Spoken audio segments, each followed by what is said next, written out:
आज मुख्यमंत्री महोदयांनी राज्यपालाच्या अभिभाषणावरचं जे उत्तर या ठिकाणी दिलं, खरं तर निवडणूक आयोगाला जे काही प्रश्न आम्ही उपस्थित केलेला आहे ते निवडणूक आयोगाने उत्तर द्यायचं आहे।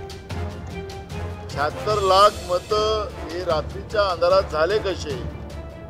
महाराष्ट्रामध्ये 1 लाख बूथ आहे ते आम्हालाही माहिती आहे, पण प्रत्येक बूथवर काय 76 मतं झालीत काय? व्हिडिओज आहेत, फोटोज असतात। निवडणूक आयोगाने अजूनपर्यंत आम्हाला दिलं नाही, पण निवडणूक आयोगाची वकिली आज मुख्यमंत्री करत असताना आपण पाहिलेली आहे। म्हणजे दाल में काला है नहीं है, दालच काली है, अशी परिस्थिती आज या ठिकाणी आहे।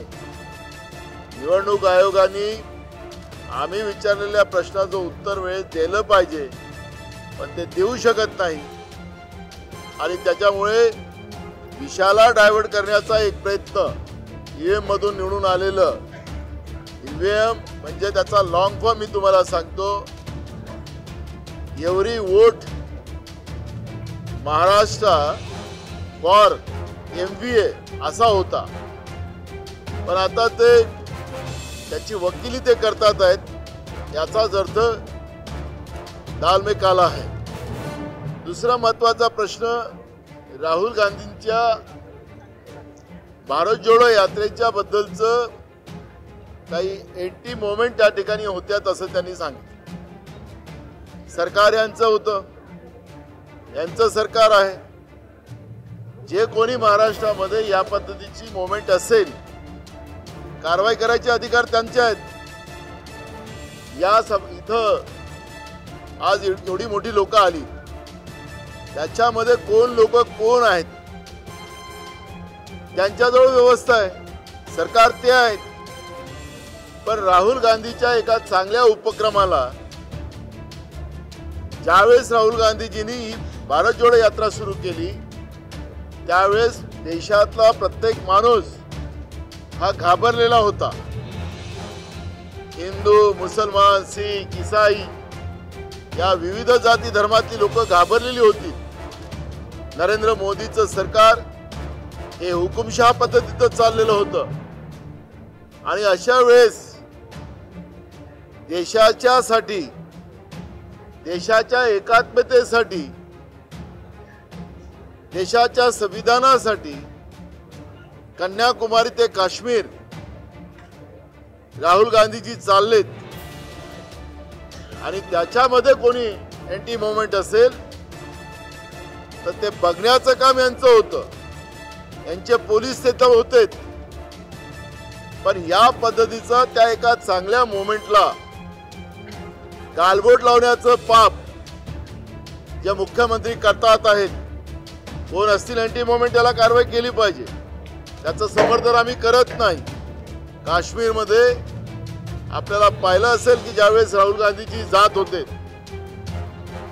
तिथल्या लाल चौकामध्ये तिथं तिरंगा फडकवायचा आहे, त्यावेळेस केंद्र सरकारने सांगितलं की तुमच्या जीवाला धोका आहे।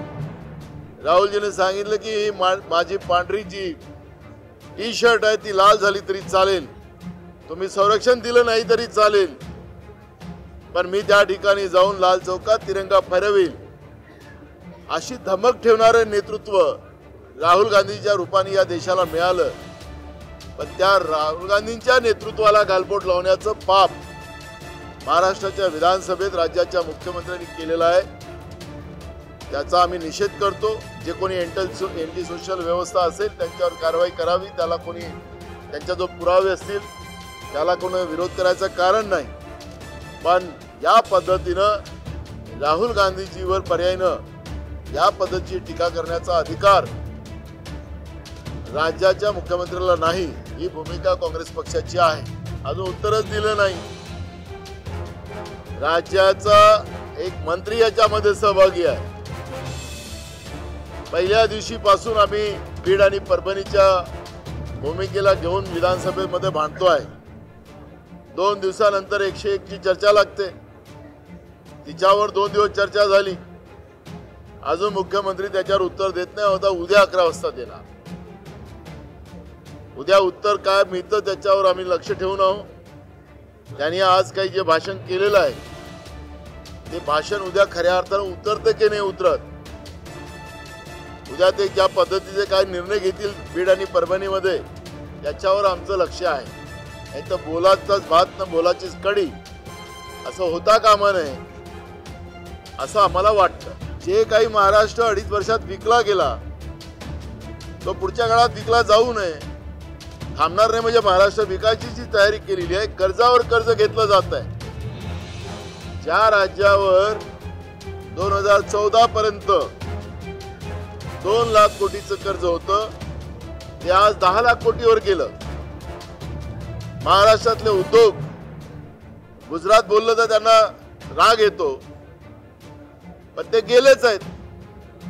वास्को सारखा मोठा उद्योग जिथं हजारो लाखो युवकांना नोकऱ्या लागल्या असतात तो गेला ना.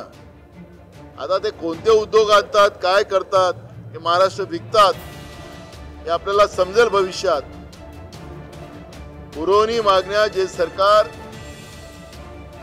94,000 कोटीपर्यंत मागत असेल, बजेटच्या बरोबरीने येत असेल, तर राज्याच्या तिजोरीचा किती दिवाळा निघाला याचा आपल्याला त्याचा अर्थ लागतो आहे. आजही आपली पुरवणी मागण्यावर तो विषय उपस्थित केलेला आहे.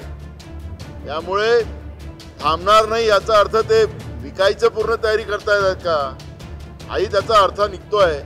पण भविष्यात बघू. आज त्यांचं भाषण, आज त्यांना महाराष्ट्राच्या लोकांचं जे बहुमत मिळालं असं ते म्हणतात आहेत. मार्कंडवाडीचा जो उल्लेख त्यांनी केलेला आहे, खरं तर मार्कंडवाडीच्या बाबतची भूमिका मांडत असताना मुख्यमंत्री तिथल्या लोकांना, आमचे तिथले आमदार त्यांना घाबरवत आहे असं तिथल्या लोकांचं सांगताय. मी स्वतः जाऊन आलो मार्कंडवाडीमध्ये, स्वतः मुख्यमंत्र्यांनी जावं, तिथल्या लोकांशी भेटावं आणि मॉक पोलिंग करायचा त्यांचा अधिकार आहे, तो करू द्यावा.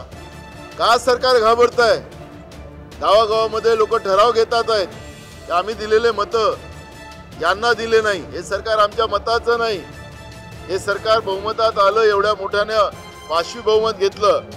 या सरकारचा उत्सव सुद्धा जनतेमध्ये नाही, त्यांच्या मंत्रिमंडळात नाही, त्यांच्या आमदारात नाही. त्यामुळे सांगायचं तात्पर्य असं की आज मुख्यमंत्र्यांनी जे भाषण केलेलं आहे त्या भाषणातली आता वस्तुस्थिती पुढच्या काळात पुढे येणारच आहे. त्यांच्या कारकिर्दीमध्ये तो आम्हाला लक्षात येणार आहे आणि म्हणून या सगळ्या गोष्टीवर आम्ही लक्ष ठेवून आहोत. येईल आता चर्चा होत आहे, एक सरकारला आम्ही रोज घेरतोय, सगळ्या प्रश्नावर चर्चा करतोय. आता त्यांनी सांगितलं सोयाबीनच्या शेतकऱ्यांच्या खात्यामध्ये पैसे टाकून दिलेत आम्ही. शेतकरी रोज आत्महत्या करतात, ते कशासाठी करतात त्याच्याबद्दलच्या उपाययोजना सरकार काय करते. आम्ही त्यांना 2 दिवसाचं अधिवेशन वाढवून विदर्भ आणि मराठवाडा या दोन्ही मागास भागाची चर्चा 2 दिवस सातत्याने विधानसभेत करावी आणि या भागाला न्याय देऊन जावं अशी मागणी काल कामकाज समितीमध्ये आम्ही केली. पण सरकारला पळ काढायचा आहे. आपण पाहिलं आज की पुरवणी मागण्यामध्ये 3 दिवस चर्चा होती.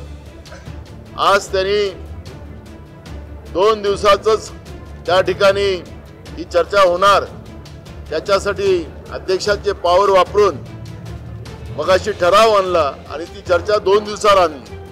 काही गर्दीमध्ये चर्चा करायची, पुरवणी मागण्या मंजूर करायच्या आणि नागपूर सोडून पळायचं, अशी ही भूमिका या सरकारची दिसते आहे. आणि त्याच्यामुळे आम्ही काल कामकाज समितीमध्ये ही मागणी केली होती की विदर्भाच्या आणि मराठवाड्याच्या विकासाच्या बाबतची 2 दिवसाची चर्चा लावून त्याला न्याय देऊन इथून जावं. पण सरकार पळ काढतंय असं चित्र आम्हाला पाहायला मिळत आहे.